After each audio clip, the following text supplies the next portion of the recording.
The crack of gunfire split the morning air as Sarah Mitchell lowered her rifle, smoke still curling from the barrel. Around her, the crowd at the national championship shooting competition stood frozen in stunned silence. The impossible had just happened. The digital scoreboard flickered, processing what its sensors could barely believe. A perfect hit on a target moving at speeds that defied human reaction time. Marcus Chen, three-time national champion, and the man who'd spent the last hour mocking her very presence at the competition, stood with his jaw hanging open. His custom $50 000 rifle hung limply at his side. Forgotten. The smirk that had dominated his face all morning had vanished, replaced by something between shock and disbelief. That's not possible, he whispered, his words barely audible over the wind, whipping across the Colorado mountain range. But Sarah Mitchell had learned long ago that impossible was just another word for something that hadn't been done yet. As she stood there, feeling the weight of 100 eyes upon her, her mind drifted back to where this journey had truly begun. Not on this pristine shooting range surrounded by corporate sponsors and ESPN cameras, but in a place where the targets shot back. 5 years earlier, Staff Sergeant Sarah Mitchell had been lying prone on a rooftop in Kandahar, Afghanistan. The scorching sun beat down mercilessly as she peered through her scope, tracking movement in the building across the street. Her spotter, Rodriguez, whispered wind readings in her ear, while somewhere below, her unit was pinned down by enemy fire. Winds picking up? Rodriguez murmured. 3 clicks right. Sarah made the adjustment without taking her eye from the scope. Her breathing slowed. Hair, heartbeat steadied. This was the zone, that place where time dilated and the world narrowed to just her. The rifle and the target. She'd been in this position for 6 hours, waiting for the enemy sniper who'd already killed 2 Marines to make a mistake. Then she saw it, a glint of metal in a window that had been dark moments before. The enemy sniper was repositioning. Sarah had maybe 2 seconds before he acquired a new target. In that moment, her world exploded. The IED had been buried in the building's foundation, placed there specifically to kill any coalition forces who took up position on the adjacent rooftops. The blast threw Sarah 15 feet, her rifle spinning away into the chaos. Rodriguez wasn't so lucky. When Sarah came to, her left ear was ringing, blood was running down her face, and Rodriguez was gone. But the enemy sniper was still active. Through the smoke and debris, Sarah could hear the crack of his rifle, could hear her brothers screaming for help below. Her rifle was buried somewhere in the rubble. Her sidearm had been torn away in the blast. All she had was Rodriguez's rifle. Its scope cracked, its barrel slightly bent from the impact. What happened next would become legend among the Marines of 2nd Battalion. With a damaged rifle, a concussion, and blood in her eyes, Sarah Mitchell made the shot. 900 meters through swirling dust and smoke, compensating for a bent barrel and a broken scope. She put a round directly through the enemy sniper's scope and into his eye. The medal ceremony 3 months later felt hollow. Rodriguez should have been standing beside her. The bronze star they pinned on her chest felt heavier than any gear she'd ever carried. When her enlistment ended 6 months after that, Sarah walked away from the military and tried to disappear into civilian life. She took a job at a hardware store in Denver, rented a small apartment, and tried to pretend that her hands didn't itch for the familiar weight of a rifle. She avoided the VA, avoided other veterans, avoided anything that might remind her of what she'd been. For 2 years, she succeeded in being invisible. It was her neighbor, Mrs. Chen, Marcus's grandmother, though Sarah didn't know it at the time, who dragged her back to the world of shooting. "You're that girl who works at the hardware store," the elderly woman had said, cornering Sarah in the apartment building's laundry room. "My grandson says you know about guns." Sarah had helped Mrs. Chen's grandson mount a scope on his competition rifle the week before, not realizing he was Marcus Chen, rising star of the competitive shooting world. She'd kept her expertise low-key, just suggesting a minor adjustment to his setup. But Mrs. Chen had noticed the way Sarah handled the rifle, the unconscious competence that only came from years of training. "I used to shoot a little," Sarah had admitted. "Then you'll come to the range with me," Mrs. Chen declared. "It wasn't a request. I need someone to teach me. My grandson is too busy being famous to help his grandmother." Against her better judgment, Sarah had agreed. The local range was nothing like the military facilities she'd trained at, but the moment she picked up a rifle again, something inside her clicked back into place. Mrs. Chen turned out to be a natural student, but more importantly, she was persistent. "You should compete," she said one day, after Sarah had casually put 10 rounds through the same hole at 100 yards. "There's prize money, and you're better than anyone I've seen, including my pompous grandson." Sarah had laughed it off, but Mrs. Chen planted a seed that slowly grew. The prize money from even small competitions could help with her mounting bills. She could shoot under her maiden name, stay anonymous. Just a few local matches. Nothing serious. Her first competition was a disaster. Not because of her shooting. Sarah won every event she entered, but because of the reception she received. The competitive shooting world was small, insular, and dominated by men who'd been shooting together for decades. They didn't appreciate an unknown woman showing up and out-shooting them with a borrowed rifle and surplus ammunition. "Lucky shots," they muttered. "Beginner's fortune," they said. "She'll fold under real pressure." But Sarah didn't fold. Competition after competition. She dominated. Within 6 months, she'd worked her way up from local matches to regional championships. The prize money helped, but more than that, she'd found something she thought she'd lost forever: a purpose. That's when she encountered Marcus Chen for the first time at a regional qualifier in Wyoming. He was everything.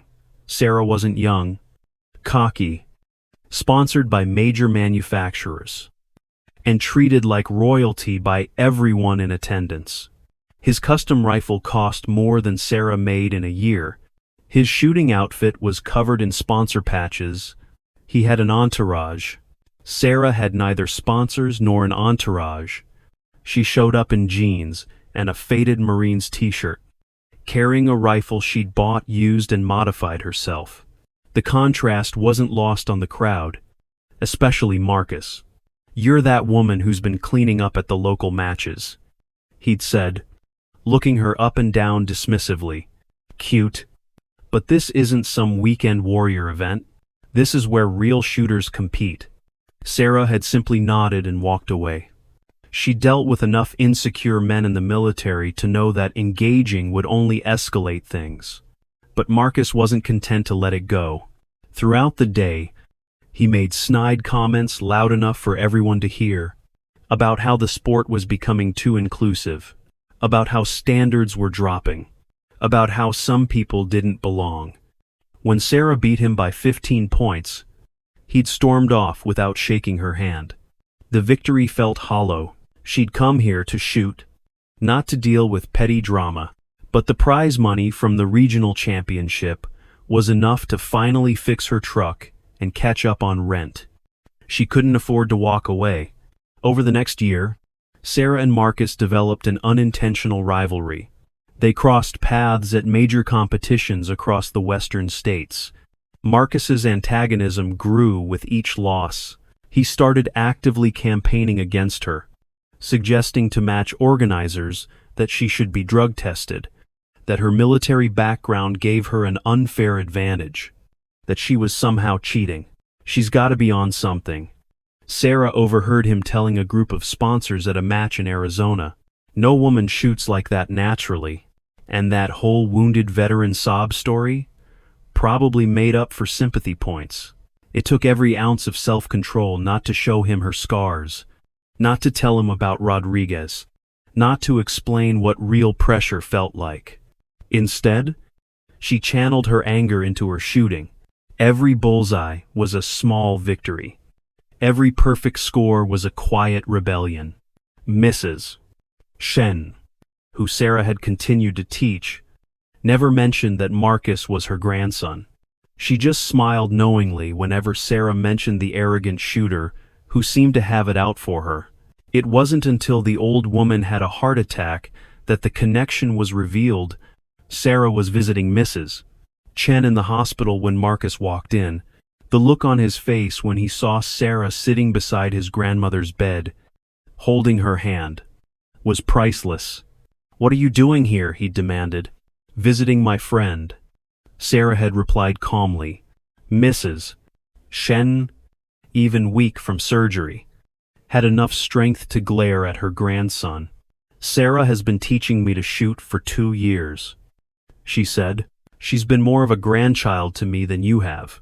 The confrontation that followed was ugly. Marcus accused Sarah of manipulating his grandmother, of using her to get inside information about his techniques.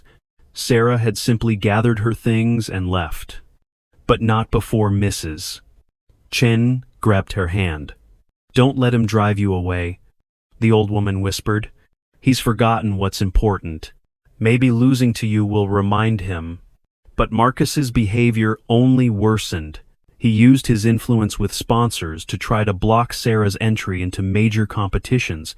He spread rumors about her mental stability, suggesting that her military service had left her damaged. He even hired a private investigator to dig into her background, looking for anything he could use against her. What he found only made him more bitter. Sarah's service record was exemplary. Her disability rating was for physical injuries, hearing loss, shrapnel scars, a knee that would never be quite right, not mental ones. She'd turned down multiple offers from rifle manufacturers for sponsorships. Preferring to remain independent, she donated half her prize money to veterans' charities. The breaking point came at the national championship qualifier. Marcus had arranged for Sarah to be placed in the worst shooting position. With the sun directly in her eyes, he'd somehow gotten her ammunition delayed, forcing her to borrow rounds from another competitor. He'd even arranged for his sponsored teammates to practice on the lanes next to her, creating as much distraction as possible. Sarah had endured it all with quiet dignity, then proceeded to shoot the highest qualifying score in the competition's history. But instead of celebrating, she'd packed up her gear and started to leave. She was tired of the drama, tired of fighting battles off the range as well as on it. Maybe it was time to find another way to make ends meet. That's when James Morrison approached her. Morrison was a legend in the shooting world, Olympic gold medalist, former Army Ranger sniper, and now coach of the national team. He'd been watching from the sidelines, saying nothing, but seeing everything. "Walk with me," he'd said, and something in his tone reminded Sarah of her old commanding officers. They'd walked to the edge of the range, where Morrison had pointed to a section that was roped off and marked, "Under construction." "Next year's national championship is going to feature something new," he'd said. "Moving targets, not the standard side-to-side stuff, but three-dimensional movement, random patterns, speeds that vary from 5 to 50 miles per hour, distances from 100 to 1,000 yards. Sarah had whistled softly. That was beyond challenging. It was nearly impossible. Marcus Chen and his sponsors have been pushing for it. Morrison continued. They think it'll separate the real shooters from everyone else. They've been practicing with prototype systems for months. "Why are you telling me this?" Sarah had asked. Morrison had smiled. "Because I served with Rodriguez's father. I know exactly who you are and what you did in Kandahar. And I think it's time someone reminded these country club shooters what real marksmanship looks like." He'd handed her a card, My private range. Every Tuesday and Thursday. Lubei. If you're interested in learning to hit the impossible. Sarah had stared at the card for a long moment. She thought about walking away, about finding a quiet life somewhere. Then she thought about Rodriguez, about the shot she'd made through smoke and blood, about all the times she'd been told something was impossible. "I'll be there," she'd said. The next 6 months were brutal. Morrison's training regimen made basic training look easy. He didn't just teach her to shoot moving targets, he taught her to predict movement, to see patterns where others saw chaos, to trust instincts honed in combat. In Afghanistan, you weren't shooting at paper, he'd say. You were shooting at thinking, moving, reacting human beings. That's the edge these competition shooters will never have. They shoot at predictable things. You shot at the unpredictable and lived. He also introduced her to Dr. Patricia Reeves, a sports psychologist who specialized in helping combat veterans transition to competitive sports. For the first time since leaving the military, Sarah talked about Rodriguez, about the guilt, about the anger she'd been carrying. You're not dishonoring his memory by succeeding, Dr. Reeves had said. You're honoring it by refusing to let his sacrifice be wasted. Slowly, Sarah began to see competitive shooting not as a betrayal of her military service but as a continuation of it. Every shot was a tribute. Every victory was a memorial. When the entry forms for the national championship arrived, Sarah filled them out without hesitation. The new moving target event would be the centerpiece, with a $100,000 prize for anyone who could hit all 10 targets. Marcus had been talking it up in every interview, confident that his months of secret practice would guarantee victory. Sarah arrived at the Colorado venue 3 days early, not to practice, but to acclimatize. The thin mountain air would affect bullet trajectories. The wind patterns were different from the plains where she'd been training. She spent hours just watching, calculating, preparing. The morning of the competition, she found a note slipped under her hotel room door. You don't belong here. Leave now or be humiliated. It wasn't signed, but she recognized Marcus's handwriting from the scorecards she'd seen him sign. She crumpled the note and tossed it in the trash. Then she loaded her rifle case into her truck and headed to the range. The atmosphere was electric. ESPN was broadcasting live. Sponsors had set up elaborate displays. The parking lot was full of RVs and custom trailers. Sarah parked her beat-up Ford between 2 Mercedes and walked in through the competitor's entrance. Marcus was holding court near the registration table, surrounded by reporters and fans. He was explaining the technical challenges of the moving target event, how it required equipment and training that only a few elite shooters possessed. It's not just about accuracy, he was saying. It's about processing speed, about calculation, about having the resources to truly prepare. Some people, his eyes found Sarah across the room, are about to learn that heart and determination aren't enough at this level.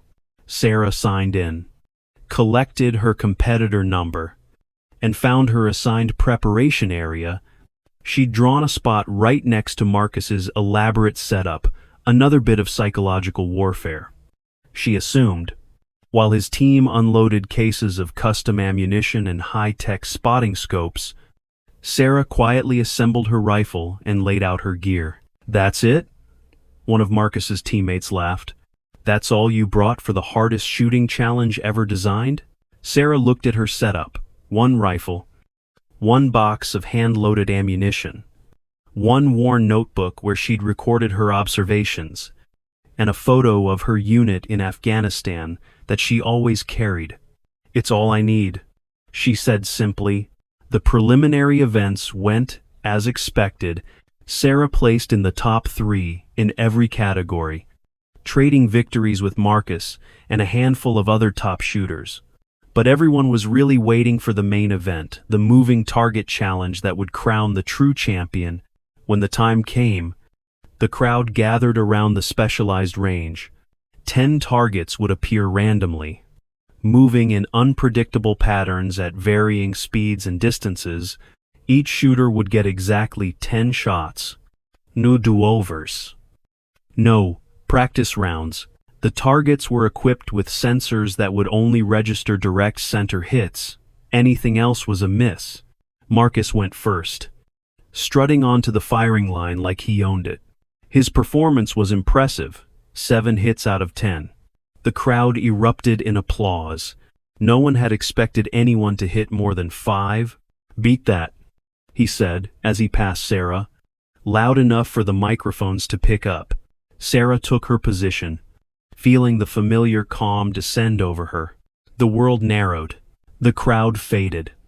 Even Marcus's smirking face disappeared.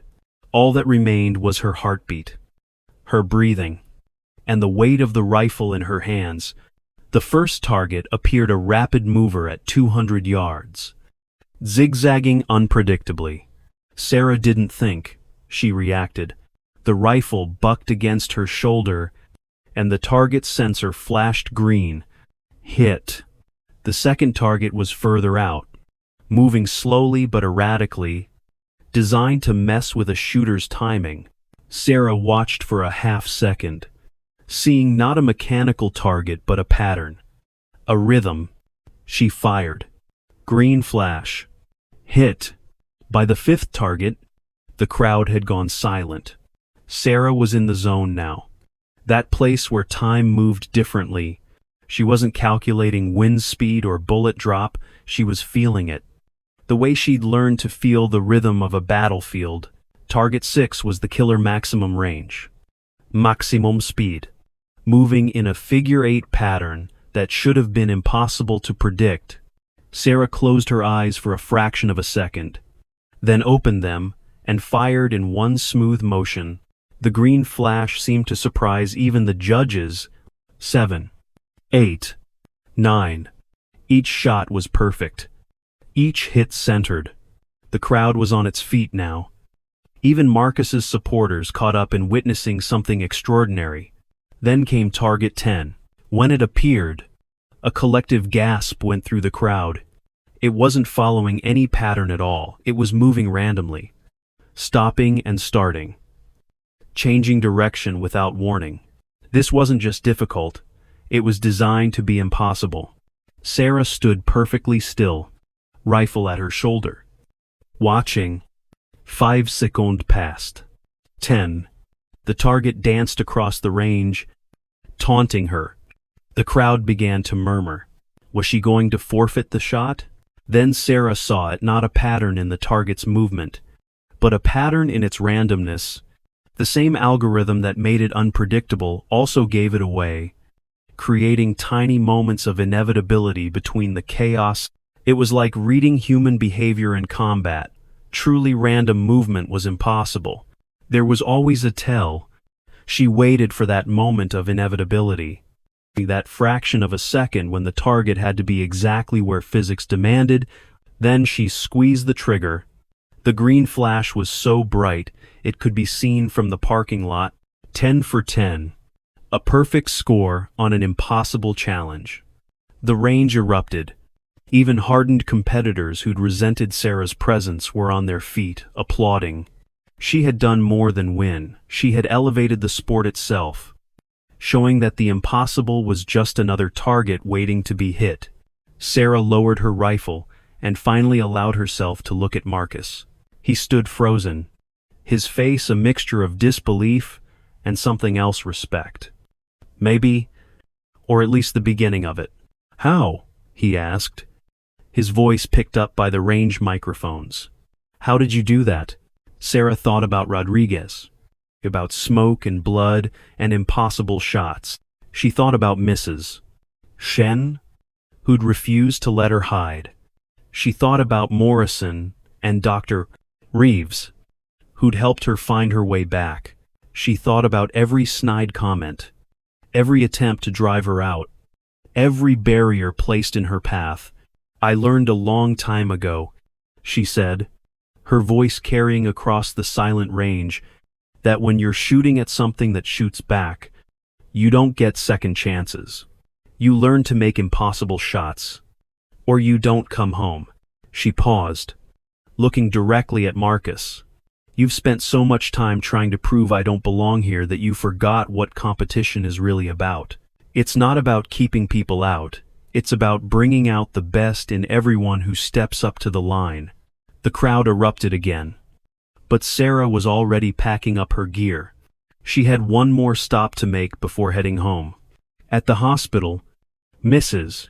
Chen was sitting up in bed, watching the competition on her tablet. Her face lit up when Sarah walked in carrying the championship trophy. "I knew you'd do it," the old woman said, tears in her eyes. "I knew from the first day I saw you shoot." Sarah set the trophy on the bedside table. "This belongs to you as much as me. You wouldn't let me quit. And you didn't let my grandson's foolishness stop you." Mrs. Chen replied, "Maybe now he'll learn what I've been trying to teach him, that real strength isn't about being the best. It's about helping others become their best." There was a knock at the door. Marcus stood in the doorway, looking uncomfortable but determined. In his hands was a bottle of champagne and 2 glasses. "I owe you an apology," he said to Sarah, "and not just for this competition. For everything." Sarah studied him for a moment. She could see his grandmother in his face now, the same stubborn pride, but also the same capacity for growth. "I don't need an apology," she said finally. "But the next generation of shooters could use mentors who remember that this sport is big enough for everyone." Marcus nodded slowly. Maybe you could help me remember that, if you're willing." Sarah looked at Mrs. Chen, who was trying very hard not to smile. Then she looked at the trophy, at the photo of her unit she'd tucked behind it, at the impossible shot she'd made when it mattered most. "I think Rodriguez would like that," she said softly. "I think he'd like that a lot." Outside the hospital window, the Colorado mountains stood eternal and unchanging. But something in the valley below had shifted. At the range, young shooters were already trying to recreate Sarah's impossible shot, pushing themselves beyond what they thought possible. In online forums, conversations about equipment and sponsorships were giving way to discussions about technique and mental preparation. And somewhere in Afghanistan, in a fire-based dedication ceremony, a new marksmanship training facility was being named after Staff Sergeant Rodriguez, funded by a donation from the Sarah Mitchell Foundation for Veterans in Competitive Sports.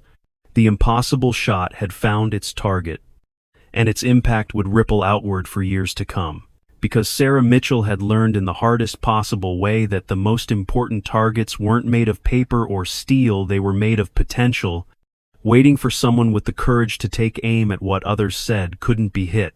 As she left the hospital that evening, Sarah found Morrison waiting by her truck. "So," he said, "ready to start training for the Olympics? I hear they're adding moving targets to the program." Sarah laughed. Really laughed. "For the first time in years. You know what? Why not? I've gotten pretty good at hitting impossible things." She drove home through the mountains, her rifle case in the back, her championship trophy on the passenger seat, and her heart finally at peace. Tomorrow would bring new challenges, new impossibilities to overcome, but tonight, she was just a shooter who'd made her shot when it counted. And somewhere in the shadows of memory, she could almost hear Rodriguez laughing, telling her what he'd always said during those long hours on Overwatch. "Mitchell, you couldn't miss if you tried." This time, she knew he was right.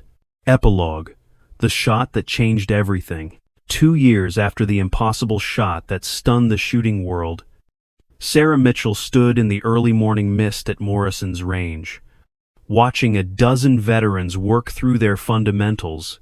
The range had expanded now, thanks to donations that poured in after her story went viral. Where once there had been a single firing line, now there were specialized bays for different disciplines, a classroom building, and even dormitories for veterans who traveled from across the country to train to place. Steady breathing. Johnson. Sarah called out to a young woman who'd lost her left arm in Syria. The prosthetic is just equipment.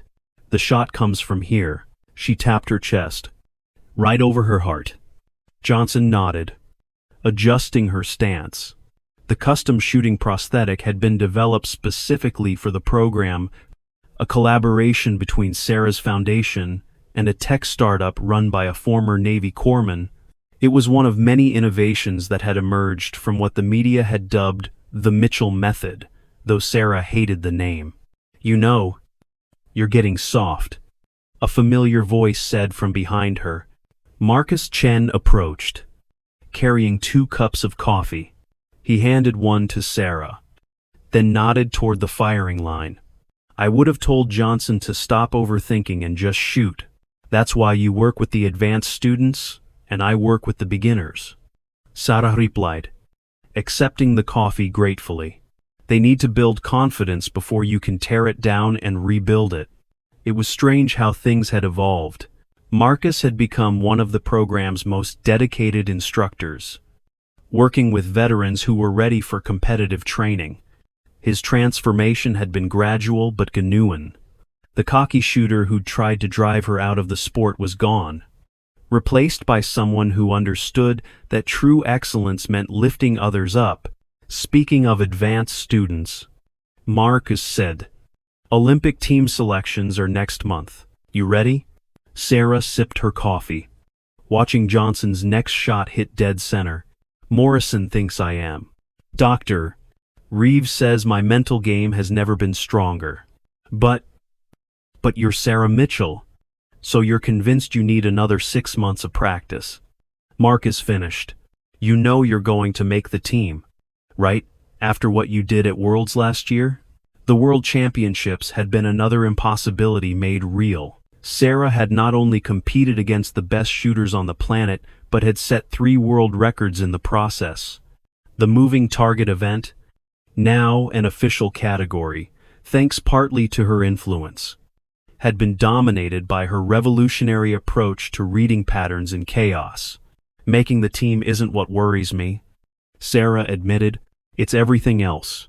The media, the spotlight, the politics of international competition.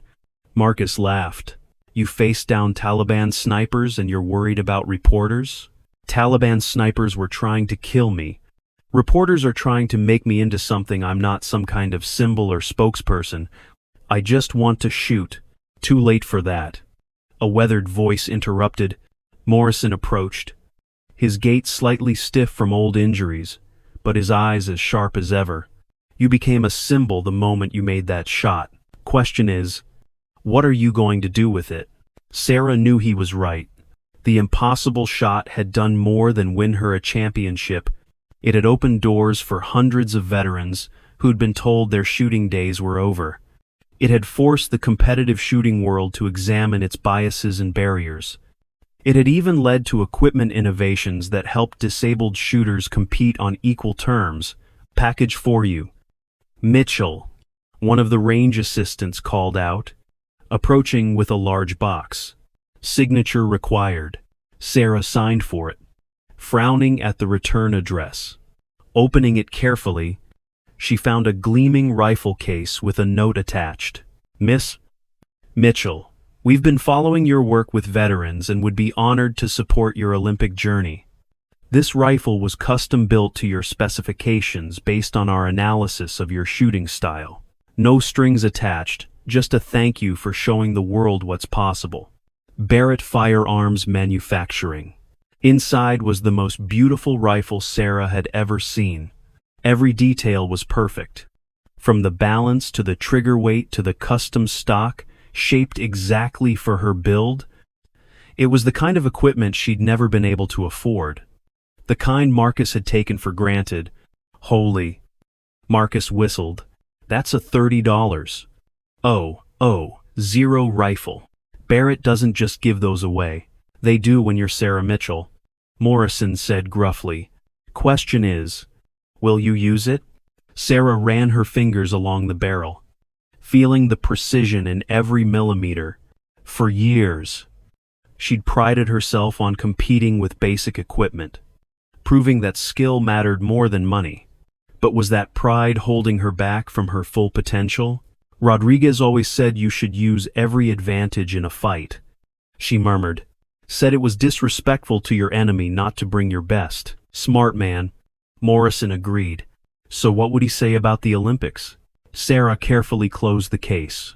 He'd say stop overthinking and take the shot. A month later, at the Olympic trials in Colorado Springs, Sarah faced the best shooters in America. The moving target event was scheduled for the final day, but she had to qualify through the traditional events first. The Barrett rifle felt like an extension of her body, its precision matching her own hard-won skills. Marcus was there as her coach, another evolution in their relationship that still surprised people who knew their history. He'd qualified for the men's team easily, but had chosen to focus on supporting her preparation. You're pulling slightly left, he observed during practice, compensating for a crosswind that isn't there. Sarah nodded, making the microscopic adjustment. It was exactly the kind of detail she might have missed on her own. Having someone who truly understood high-level shooting as a partner rather than a rival had improved her performance dramatically. The traditional events went well. Sarah posted scores that put her solidly in contention for the team. But everyone was waiting for the moving targets, the event that had been added to the Olympic program largely because of the attention her impossible shot had generated. You created this monster, Marcus said as they watched the elaborate moving target setup being tested. How does it feel to compete in an event that exists because of you? Terrifying, Sarah admitted. What if I can't do it again? What if that day was just lucky? Marcus turned to face her fully.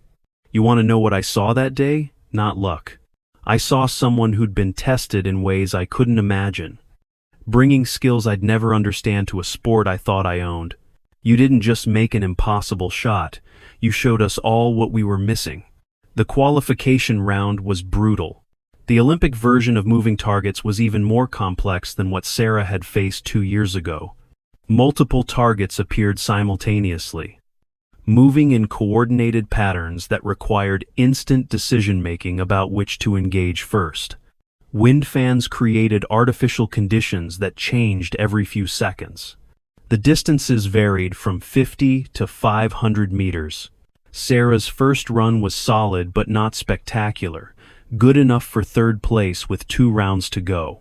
The pressure was immense. Only the top 2 would make the Olympic team. You're thinking too much, Morrison said between rounds. Remember what I taught you. The impossible shot isn't about perfection. It's about adaptation. For her second run, Sarah changed her approach.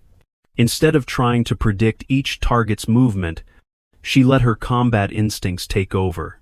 She stopped seeing mechanical targets and started seeing threats to be neutralized. Her groupings tightened. Her reaction times dropped. And her score jumped to second place. But Jessica Palmer, the defending world champion who'd been training specifically for this event for 3 years, still held first. And she wasn't slowing down. Before the final run, Sarah found herself alone in the preparation area. She pulled out the photo of her unit, running her thumb across Rodriguez's face.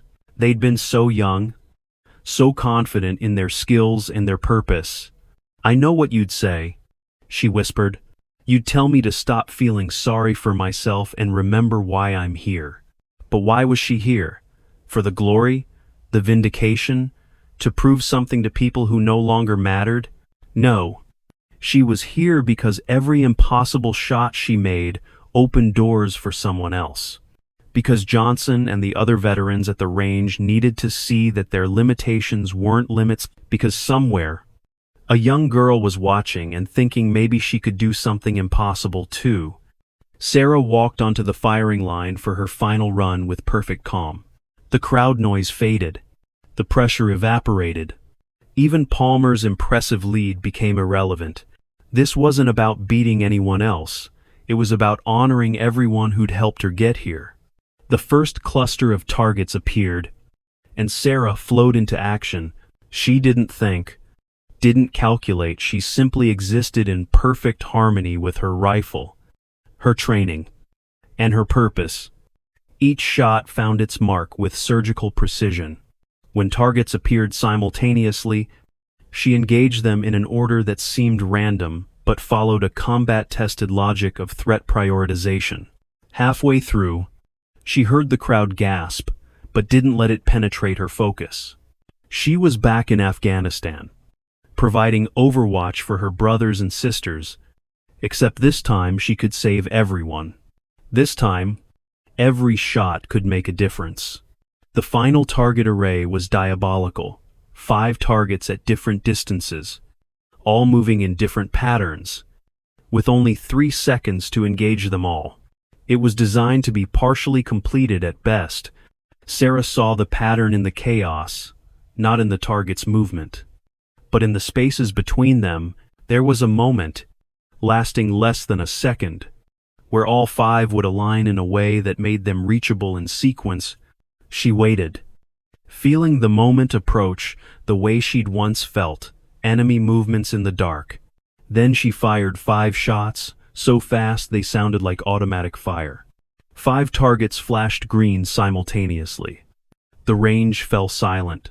Even the judges seemed stunned. Then the scoreboard updated, and pandemonium erupted. Sarah hadn't just beaten Palmer's score, she'd set a new world record that might stand for decades. Ladies and gentlemen, the announcer's voice shook with excitement. Sarah Mitchell has just posted a perfect score on the most difficult moving target array ever designed. She'll be leading Team USA to the Olympics. But Sarah barely heard it.